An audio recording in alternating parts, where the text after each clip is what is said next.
Ladies and gentlemen, welcome back to the other side of the coin and welcome to our first. Here we go from a player's perspective, from a transfer perspective. Our first, here we go. And we've got a defender in the building, ladies and gentlemen. Tosin is a Chelsea player. As you can see, this is a fine edit, by the way. It looks very, very clean, very, very nice. He will be a Chelsea player. It's all done and dusted. I think it's smart business. Before we get into this, ladies and gentlemen, I just need to touch base a little bit on the match we just saw. Hala Madrid, ladies and gentlemen. Hala Madrid. I am so annoyed with Hala Madrid. I'm fed up, man. I'm fed up. The amount of times these guys just keep winning this competition over and over again. And I'm so sad that our boy Ian Martin, it was his bad pass. It was his mistake that led to the second goal as well. Look, all I'm going to say, ladies and gentlemen, is Dortmund had about clear, good 2 to 3 chances in the first half, and they really should have taken the game at that point. And you just knew when you're not going to do that with Madrid, they're just too confident, man. They're too confident. They understand this level of competition too well. They were never were they phased one bit, and they knew they were going to win. And as soon as Toni Kroos placed the ball for that corner, you could just see that, yeah, he's about to deliver a madness. And that's exactly what happened. Carvajal with a goal, and then Vinicius Jr. with the second. And Hala Madrid, yet another Champions League. What's that? 1,700 Champions League for them. Jude Bellingham finds himself as a Champions League winner, La Liga winner. Although Jude Bellingham, we'll keep that conversation for another day. I don't think he's been that good. In all honesty, the matches I've seen, I don't think he's been that good. But look, I feel sad for Ian Martin. I really wanted it for Ian Martin. Of course, Rudiger, 2-time champion now. Kepa as well, 2-time champion. We're going to get the Hazard money. So there's some positives from that perspective. But Ian Martin really badly wanted it for Ian Martin, and it just not to be. Anywho, let's get back to this business, ladies and gentlemen. Here we go for Tosin Adarabioyo to Chelsea. Here we go. Initial approach 1 month ago and verbal agreement reached today. Medical tests have also been booked, set to take place next week. Documents set to be signed after medical if all goes to plan. Exclusive story confirmed. Yeah, I'm not really sure about the exclusive story, Fabrizio, because I think Fraser Fletcher actually tweeted something about us most likely getting Tosin 3 days ago. So I think Fraser Fletcher was actually onto it before Fabrizio. But look, nonetheless, here we go, is what we always count on. We want to see that here we go, and we've got it. Let's go through the news before I give you guys my opinion on Tosin. Tosin hasn't moved to Chelsea for money. Chelsea offered very similar terms to Newcastle. Tosin is excited to try and break into the Chelsea starting 11. So that's good. It's not about the money. I wonder what the terms and conditions are. I haven't seen around social media what the real terms and conditions are for Tosin, how much salary, what the contract length is as well. So let me know if you already have some inkling about it in the comment section. I haven't seen anything in social media as yet, so I'm waiting for that. There is a feeling behind the scenes Tosin can follow the same trajectory as Nathan Ake. Chelsea's technical team view him as a player with significant potential to develop, coming from Sammy Mogba. Now, let's talk a little bit about Tosin, ladies and gentlemen, latest defender. Look, I think this is smart business. On a free, I'm pretty sure he's a free agent. I think that's why there's been a lot of clubs after him. He didn't want to sign a contract extension with Fulham. So from that perspective, good business. Free agent. You don't have to pay any transfers. I said recently, I've been saying a lot, if you guys remember, our football club looks at 3 criteria, especially now that Eghbali's under full control. 3 criteria to sign players. 1, it's got to be low transfer fee. 2nd, it's got to be low wages as well. And 3rd one, you've got to be below 25. Now, with Tosin, almost everything meets. We'll see how much of the wages, but I don't think it'll be anything exorbitant. But the age, he is above 25. He's 26. And a lot of people are like, oh, see, all of this under 25 nonsense is just waffle. You know, Chelsea are not about that. No, Chelsea are. We have to understand, in this scenario, this player is a free agent. So essentially, he's going to be pure profit. There's no amortization stuck on Tosin. Chelsea will purchase Tosin on a free agency. no transfer fee, and he's going to go straight into the accounting books with zero amortization. So if you end up selling him during his term of his contract, obviously you don't want to wait till the end where he goes on a free again, you're going to get pure profit out of him. Whatever money you recoup out of him will go straight into the pure profit bucket. Essentially, we don't want to buy anyone above 25, because if you're 25 plus, say you're 26 in Tosin's case, and you give a 5-year contract, you're potentially going to be 31. Not potentially, you are going to be 31. And then you don't hold the value. There's not much value as a player when you're once above 30. Our football club is heavily on business. And one of the biggest reasons we've done this is the fact that he's free. Don't expect this above 25 business if we have to pay some level of transfer fee, because it's just not going to happen, because then amortization kicks in and the player's value at the end of the contract is probably not going to be that much. But having said all of that, look, 26 for a defender, I like it, because that's when you feel defenders start maturing. They understand exactly what it means to defend. So from that perspective, I like the fact that we've got Tosin.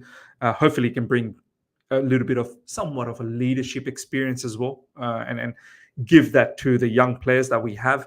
I don't think he's going to be an immediate start. It all depends. I still have penciled down as Wesley Fofana being that right-sided defender. It all comes down to whether Wesley Fofana is going to be fit during the preseason completely, if he's going to be ready to start the season. But Tosin, look, I've got no issues with it. I think he's a decent defender. However, I will say that I have seen bozo moments from Tosin as well. So look, there is room for development. As I said, as a 26-year-old defender, you start maturing from here on in. So hopefully he matures. One thing for certainty, Chalobah's gone. Chalobah definitely is now gone. Now, only thing I'll say is that, is he a huge upgrade on Chalobah? Yeah, I don't think so. The only place where he is a huge upgrade is probably because of his height. He's 6 foot something. He's a monster. He's going to, aerial duel point of view, he's going to get that. And he's a ball playing defender as well. He's got some lovely, lovely passes from deep. We've seen that for Fulham. So look, overall, ladies and gentlemen, this is a good business for me on a free. And I don't think the wages are going to be that exorbitant as well. Let me know your thoughts about Tosin, ladies and gentlemen. I think it's a decent purchase. It's a good business. And we should be on the lookout for 25, 26-year-olds where we can get them on a free, very smart kind of business. And apparently we've stole this one from Newcastle. Newcastle are looking at him. So that's great that we've been able to hijack the situation there. But yeah, let me know your thoughts in the comment section what you think about Tosin. Next up, ladies and gentlemen, Chelsea really appreciate Michael Olise. We will return to the Olise case in the next days. Fabrizio, I'm very confident we are fully going for this guy. And I love it. I love it. Chelsea, I'm liking this type of ambition. Honestly, I'm liking this type of ambition. Olise, if you guys have missed out on earlier on today, the tactical video, please make sure you check it out. Ladies and gentlemen, I don't generally go out there and promote, check this video, check that video. I'm telling you, the tactical video that Ryan, it was really Ryan running it. I was just there as a co-host, to be honest. Ryan's done an absolute masterclass. Calls himself Ryan Maresca now. So check out that tactical video earlier on today where we talked about how Chelsea could set up under I was going to say Ryan Maresca, under Enzo Maresca.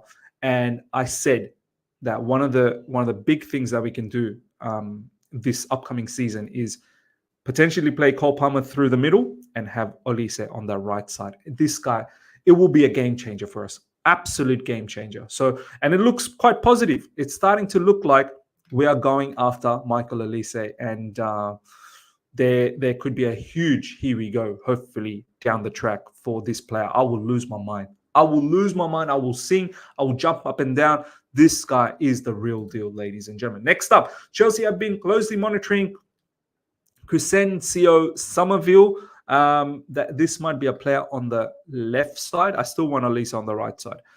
This might be a player on the left side.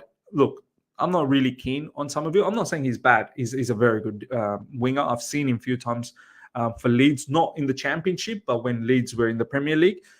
Somerville did catch my eye. Very, very good winger. Very pacey, intelligent winger as well. and good, decent enough finisher. So, and he's young, so it fits the whole project situation. I'm pretty sure he's young.